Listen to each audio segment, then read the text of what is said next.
अस्सलाम वालेकुम व्यूअर्स, मैं हूं नईम फलाहरी और आप देख रहे हैं स्टेप फॉरवर्ड। व्यूअर्स, कुदरत ने इंसान को चलने फिरने, सुनने, देखने, बोलने और समझने की सलाहियतों के अलावा और भी बेशुमार नेमतों से नवाज रखा है जो उसको वजूद बारी ताला का एहसास दिलाती रहती है। कभी कभी कुदरत इंसान को इन नेमतों में से किसी एक से महरूम रख कर भी अपनी जलवा नुमाइयाँ दिखाती है। जो लोग इनमें से किसी नेमत से महरूम हों, उनमें से ज़्यादातर तो इस महरूमी को लेकर ना सिर्फ खुद को बेबस बना लेते हैं बल्कि दूसरों के लिए भी बोझ बनकर रह जाते हैं। जबकि बाज़ ऐसे बाहिम्मत लोग होते हैं जो इन महरूमियों को अपनी ताकत बनाकर दूसरों के लिए काबिल रश्क मिसाल छोड़ जाते हैं। ऐसे लोग अगर हिम्मत से काम लें तो वो किसी भी मैदान में कारहाय नुमायाँ सार अंजाम दे सकते हैं। इस हवाले से हम आलमी अदब के 3 ऐसे दरख्शां सितारों का मुख्तसर तारुफ अपने नाजरीन की खिदमत में पेश कर रहे हैं जो बसारत की नेमत से महरूम मगर बाहिम्मत लोग थे। इन शख्सियात ने साबित किया कि किसी किस्म की जिस्मानी महरूमी बाहिम्मत लोगों को ज़िंदगी में आगे बढ़ने से रोक नहीं सकती। इन शख्सियात में पहली शख्सियत अजीम क्लासिकी शायर होमर है। कदीम क्लासिकी यूनानी अदब में होमर का नाम किसी तारुफ का मोहताज नहीं। ये अजीम शायर बिनाई से महरूम था। उसका ताल्लुक यूनान के इलाके लोनिया से था जो वस्ती अनातोलिया का हिस्सा था। यही इलाका जदीद दौर में तुर्की कहलाता है। होमर की 2 रज़मिया नज़में एलियड और ओडिसी कदीम आलमी अदब के माथे का जूमर है।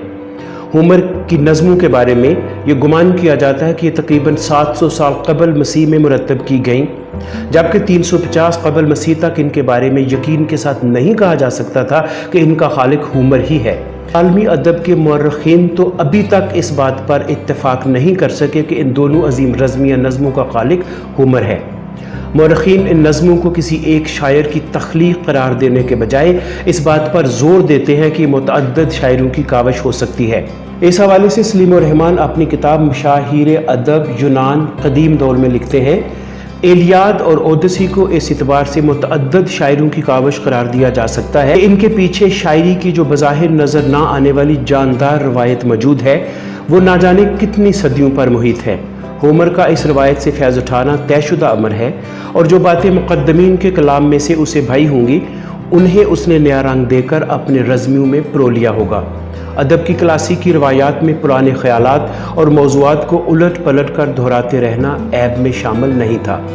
खैर, तारीख़ कुछ भी रही हो, दौरे जदीद में ये दोनों लाजवाल रज़मिया नज़में होमर ही के नाम से जानी जाती हैं जो एक बेबसर शायर था।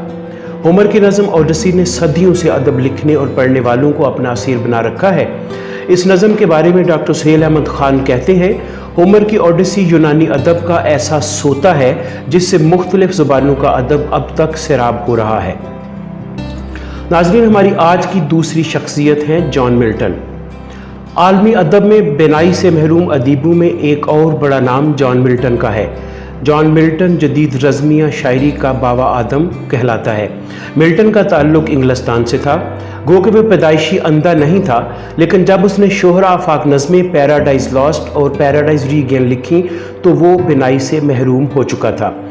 मिल्टन ने अपनी नज़म पैराडाइज लॉस्ट 1667 में लिखी।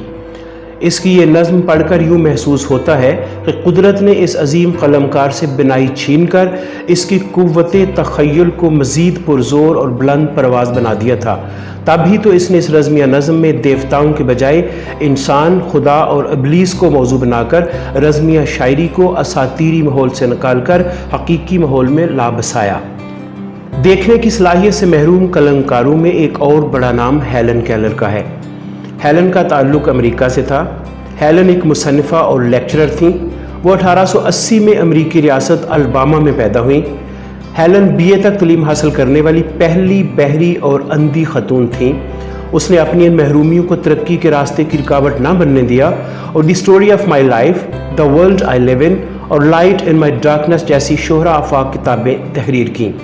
हेलन का एक मज़मून 3 days to see काबिल मुतालिया है।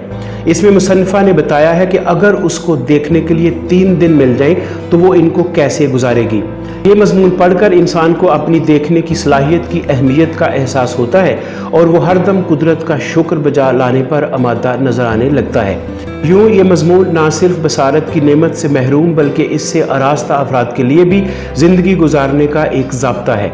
جس کے مطابق ہم خدا کی عطا کردہ صلاحیتوں سے حقیقی معنوں میں مستفید ہو سکتے ہیں۔ اگر آپ کو یہ ویڈیو اچھی لگی ہو تو ہمارا چینل ضرور سبسکرائب کیجیے گا۔ مجھے اجازت دیجیے، خدا حافظ۔